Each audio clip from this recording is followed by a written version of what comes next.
ତଦନ୍ତଟା ଆମର ବହୁତ ଲେଟ୍ ହେଇଗଲା। ମାନେ ଏକ୍ସପେକ୍ଟ କରିବାର 7 ଦିନ ଭିତରେ ଆମର ଆମର ଯଦି ତାଙ୍କ ମା ଆମର ଯିଏ ହ୍ୟୁମାନ ସାଗରଙ୍କ ମା ସେ ଯଦି ଏଫଆଇଆର କରିଥାନ୍ତେ ଏତେବେଳକୁ ଦୋଷୀ ଧରା ପଡ଼ିକି ଅଲରେଡି ଦଣ୍ଡ ପାଇସାରନ୍ତେଣି। ଯେହେତୁ ସେ ଜଣେ ମା, ସେ ସବୁ କିଛି ହରାଇଛନ୍ତି, ସ୍ୱାମୀ ହରାଇଛନ୍ତି, ତାଙ୍କ ଆଉ ଗୋଟେ ପୁଅକୁ ମଧ୍ୟ ହରାଇଛନ୍ତି, ଏ ପୁଅ ଏକମାତ୍ର ପୁଅ ଆକୁ ବି ହରାଇଲେ। ତେଣୁ କୋଉଠି ନା କୋଉଠି ସେ ଭାଙ୍ଗି ପଡ଼ିଥିଲେ। ଯାହା ବି ହଉ ସେ ବହୁତ କିଛି ଚିନ୍ତା କରିକି କରିଛନ୍ତି ଏବଂ ତାଙ୍କ ଉପରେ କୌଣସି ଚାପ ବି ପଡ଼ିଥାଇପାରେ, ଯାହାଫଳରେ କି ଏଫଆଇଆର ଦେବା ଡେରି ହେଇଛି।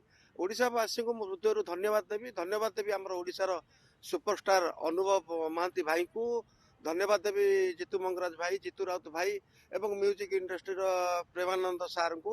ଏମିତି ଅନେକ ଗୁଡ଼ିଏ ବ୍ୟକ୍ତି ବିଶେଷ ଯେଉଁମାନେ କି ଲାଗିକି ଯାହା ହଉ ଡେରିରେ ହଉ ପଛେ କିନ୍ତୁ ତାଙ୍କ ମା ଏଫଆଇଆର କରିଛନ୍ତି, ସେଇଟା ମୁଁ ହୃଦୟରୁ ସାଲ୍ୟୁଟ କରୁଛି ମାଙ୍କୁ। ଆଉ ପ୍ରଭୁ ଜଗନ୍ନାଥଙ୍କ ନିକଟରେ ମୁଁ ବି ପ୍ରାର୍ଥନା କରୁଛି ଯେ ଆମ ଓଡ଼ିଶାର ଗୋଟେ ଏତେ ବଡ଼ ଆସେଟ୍, ଏତେ ବଡ଼ ଜଣେ ନାମୀ ଦାମୀ ସିଙ୍ଗର, ଯିଏ ରାତିକୁ 1.5 ଲକ୍ଷ 2 ଲକ୍ଷ ଟଙ୍କା ଯାହାର ରେମୁନେସନ୍ ଥିଲା, ସେଭଳି ଜଣେ ସିଙ୍ଗରକୁ ଆମେ ହରାଇଛେ। କୋଉଠି ନା କୋଉଠି ଆମେ ସମସ୍ତେ ମର୍ମାହତ ଏବଂ ଦୁଃଖିତ ଅଛୁ।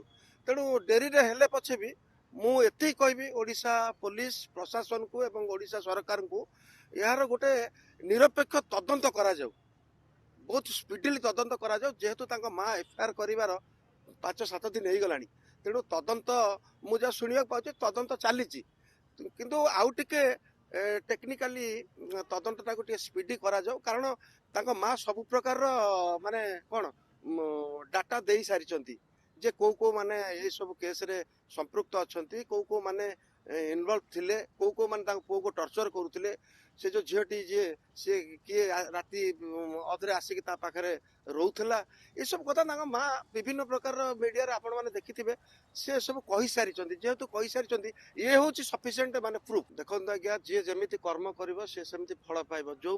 ଯେଉଁମାନେ ଏସବୁ ଭିତରେ ସଂଶ୍ଳିଷ୍ଟ ଅଛନ୍ତି, ଆପଣ ଦେଖିବେ ଯେ ଆଜିକା ଡେଟ୍ରେ ବହୁତ ଗୁଡ଼େ ଉଦାହରଣ ଅଛି। ଓଡ଼ିଶାରେ ବି ବହୁତ ବଡ଼ ବଡ଼ କୋଟିପତି ଶିଳ୍ପପତି ମାନେ ଅନ୍ୟାୟ ଅତ୍ୟାଚାର କରିକି ରାସ୍ତାରେ ଗାଡ଼ି ଧକ୍କା ହେଇକି ବି ସେମାନେ ମରିଯାଇଛନ୍ତି।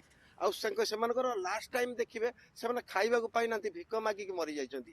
ତେଣୁ ଏଇ ଯେଉଁ ଚକ୍ରାନ୍ତ କରିକି ଗୋଟେ ନିରୀହ ଗୋଟେ କଳାକାରକୁ ଏମାନେ ଟର୍ଚର କରିକି ଯେଉଁମାନେ ବି XYZ ଯେଉଁମାନେ ତା ପଇସାକୁ ନେଇକି ଗାଡ଼ି ଘୋଡ଼ା ବଙ୍ଗଳା କରିକି ଚଢୁଛନ୍ତି, ହୀରା ମୁଦି ପିନ୍ଧିକି ଚଢୁଛନ୍ତି, ସେମାନେ ଆଜ୍ଞା କେବେ ବି ଭଲରେ ରହିପାରିବେନି।